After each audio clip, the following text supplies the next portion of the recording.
Everything Claire thought she knew was a lie. She believed the war had taken enough from her, but Season 8 shows it was only the beginning.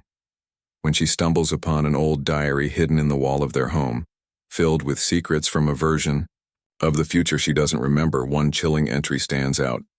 Jamie never came back alone. From that moment on, Claire's world begins to fall apart, because time has started to twist in ways even she can't understand. The season opens quietly, but something feels off. Claire wakes from a strange dream where she sees Jamie walking toward her in a battlefield, but his eyes are distant, almost cold. She brushes it off, thinking it's just trauma resurfacing. But when she finds the diary, tucked deep behind loose stones in the hearth, her doubts grow. The handwriting is hers, but the memories are not. The entries speak of a life she never lived, a life where Jamie vanished and returned with secrets too heavy to speak. Claire doesn't tell Jamie at first. She watches him closely, seeing tiny changes. He's more distant at night. He disappears for hours without explanation. And when she touches him, sometimes he flinches, like he's remembering something painful. One night she follows him. He rides deep into the woods and meets a man in strange clothing, something not from their time. Claire's heart pounds as she watches from the shadows. She realizes Jamie has been hiding something, or someone. Back at the house, Claire tries to confront him. She doesn't mention the diary, but she questions his late-night rides. Jamie brushes it off, calling it urgent business. But Claire notices how carefully he avoids her eyes.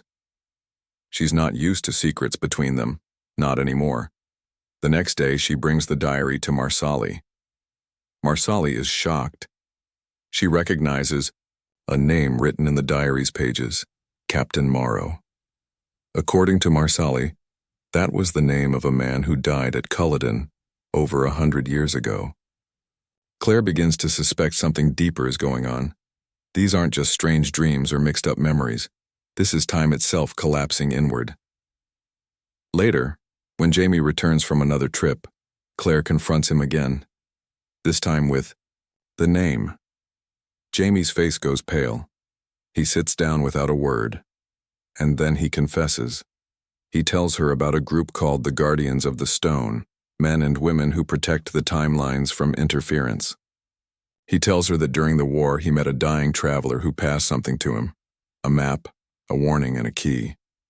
Jamie didn't understand it at the time, but now he's been meeting people, time travelers, people who claim a storm is coming, one that could wipe out all timelines, and Jamie may be the only one who can stop it. Claire is torn. She wants to believe him, but her heart aches from the secrets. She never imagined Jamie would carry this alone. He explains he kept it from her to protect her. But Claire reminds him, they've never been safe from time. Not really.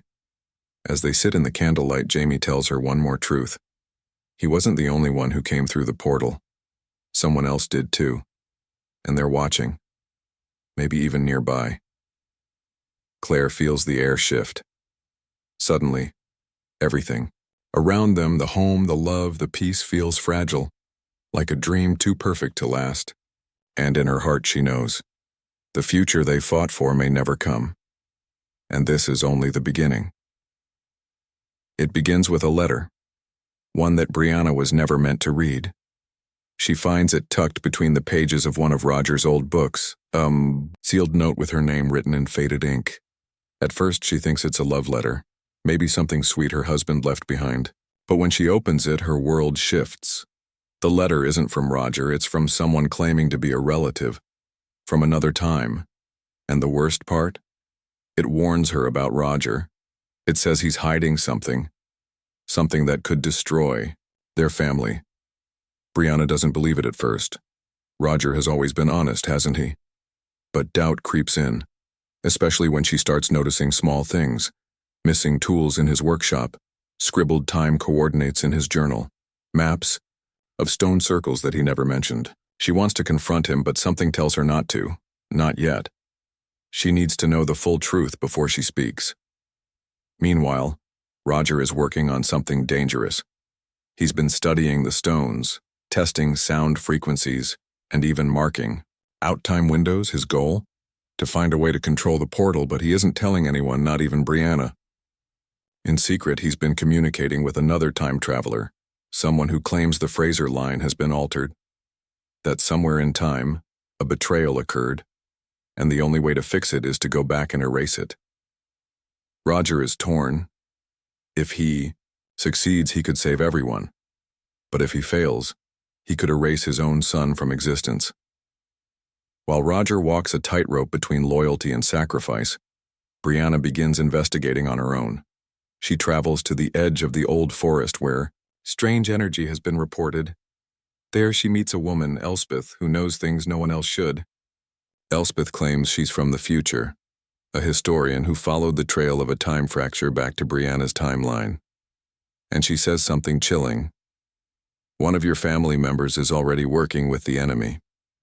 That night, Brianna watches Roger again. She sees him sneak out with a small bag and enter the woods. Her hands tremble, unsure whether to follow or flee. She decides to wait. The next morning, Roger returns, with burns on his arms and a shaken look in his eyes. He doesn't speak of what happened, only says he saw something terrible. Claire, sensing something is wrong, tries to bring everyone together. But tensions rise. Fergus and Marsali argue about staying or fleeing. Ian suspects spies are among them. Jemmy overhears too much and begins asking strange questions about the shiny people in the trees. No one knows who to trust. It's as if the timeline itself is creating paranoia. And then the biggest shock of all, Jamie finds a British military crest hidden beneath the floorboards of the old mill house. The crest is fresh, and it belongs to someone still living. When they trace it back, the truth is unbearable. Someone in the Fraser family is secretly reporting back to the crown. But who? Suspicion tears through them like wildfire. Is it Fergus, who once worked for the French? Is it Marsali, whose past remains mostly hidden? Is it someone from the future pretending to be one of their own? Claire remembers the diary, the version of her life that never happened. In that version, someone betrayed them from the inside. She never found out who, and now it's happening again. The family, once held together by love and time, is now being pulled apart by fear and secrets. Claire knows they must act fast, because betrayal doesn't just break trust, it shatters timelines. And in this war across centuries, even family can become the enemy. The storm rolled in without warning. Black skies, violent wind, and a silence that felt too heavy for nature alone. Claire stood by the window, her heart racing, sensing something was wrong. It wasn't the weather. It was the feeling that someone she loved had just vanished from the world. Minutes later, the door burst open.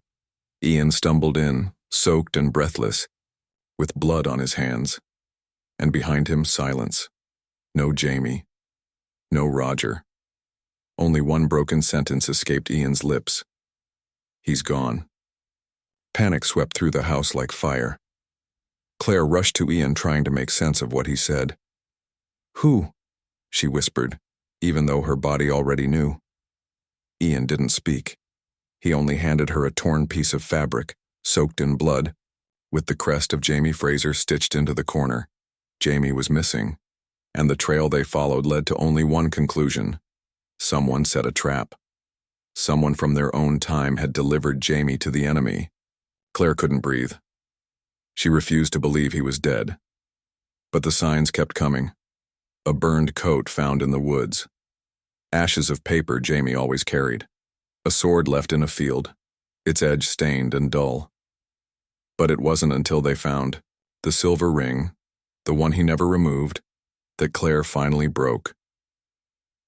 The family gathered to mourn, but it didn't feel real. Brianna couldn't accept it. Roger refused to believe time would allow such a fate. Even Ian, who'd seen the signs, held on to hope, but something inside Claire cracked. The time travel, the timelines, the diary, all of it pointed to something unnatural.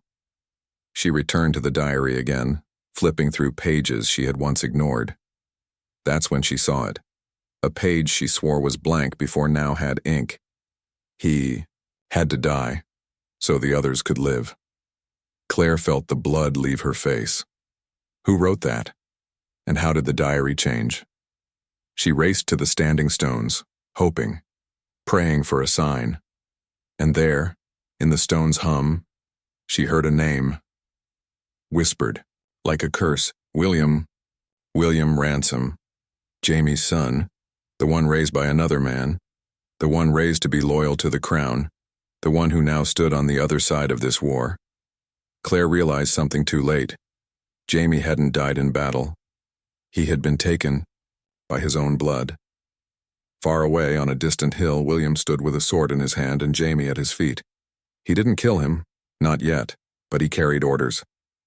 And the voice in his ear came not from a general, but from the time-warped secret group known only as the Architects.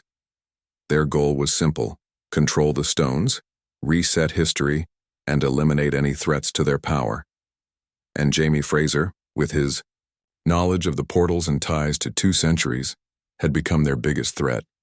Back in the past, Claire prepares to go forward. Her grief becomes a weapon. She no longer seeks safety, only answers. She gathers tools, maps, the diary, and whispers goodbye to the life she once had. With Marsali by her side and Ian guarding the house, Claire steps toward the stones again. But this time, she isn't just trying to save Jamie, she's preparing to tear apart time itself, because if Jamie truly is dead, then what is left to lose? It started with a scream that echoed across centuries. Claire had just stepped through the stones, but something was wrong. Instead of landing in a known time, she found herself in a fractured world. The skies above her shifted like shattered glass. Buildings from the 1700s stood beside neon towers of the future. Creatures of legend walked beside soldiers in red coats. Time had ruptured, and someone or something had broken the rules. Back at Fraser's Ridge, everything began to collapse. The air shimmered unnaturally. Crops wilted. Clocks spun backward. Marsali's daughter aged 3 years in a single night. People screamed that ghosts were appearing, doubles of the living memories given form. Roger's experiments with the stones had triggered a domino effect. And now, the past, present, and future were bleeding into each other. At the heart of it all was a machine, hidden deep in the woods in a place the locals feared. It wasn't built by anyone from Claire's time or even Brianna's. It was alien to Earth. The Architects had placed it centuries ago, waiting for the perfect moment. And now, that moment had come. With Jamie missing and the family torn apart, they moved in. Their leader, an emotionless figure named Leora, declared a new timeline. One where the Fraser bloodline would be erased from history, but they had not counted on Claire. In the fractured timeline, Claire found an ancient scroll inside a burned monastery. It spoke of a constant, a person who could survive any version of time. That person was Jamie. If he was still alive, he was the key to restoring everything. If dead, time would keep collapsing until nothing remained. Claire now faced a horrifying choice: sacrifice herself to reverse the damage or tear deeper into time to save Jamie, even if it meant breaking the final rule, meeting her past self. Meanwhile, Brianna and Ian began to experience memory slips, visions, of events that hadn't happened yet. They saw Jamie's capture in flashes. They saw Claire die in one version of time. And in one chilling moment, they saw Roger, standing with the Architects. Was it betrayal? Or had Roger seen something worse in the future and made a terrible deal to protect them? As the ridge fell apart, reality itself began to unravel. The river flowed in reverse. The moon stayed fixed in the sky. Entire buildings aged to ruins in minutes. And then a sound split the air, the deep toll of the time bell, only heard once before, during the Great Collapse of 1746. This time it marked the start of the final war. Claire returned, barely alive, clutching the scroll. She had crossed her own past, and in doing so, she'd shattered the last rule of time travel. Her body flickered, fading in and out, but her eyes burned with purpose. She told Brianna and Ian what she'd seen. Jamie wasn't just taken. He was being used, tethered to the time stream, forced to fuel the architect's machine with his lifeline. Every second he lived, time obeyed their command. They had to destroy the machine. But doing so would also destroy Jamie. The final battle wasn't a war of swords, but of choices. Claire held the device that could collapse the timeline and reset the world. Brianna had built it from the blueprints in the diary. But there was no going back. If they activated it, the world would forget them. They would forget each other. Claire looked out at the broken sky and made her choice. She whispered Jamie's name and pulled the trigger. In the silence that followed, one voice remained. Mo Nikian Don, Jamie said, as he stepped from the shadows, bloody, weak, but alive. The machine was gone. Time had reset. But the cost? Nobody remembered what had happened, except Claire. And in her hands, the diary was gone. Only one word remained written on its last page. Again.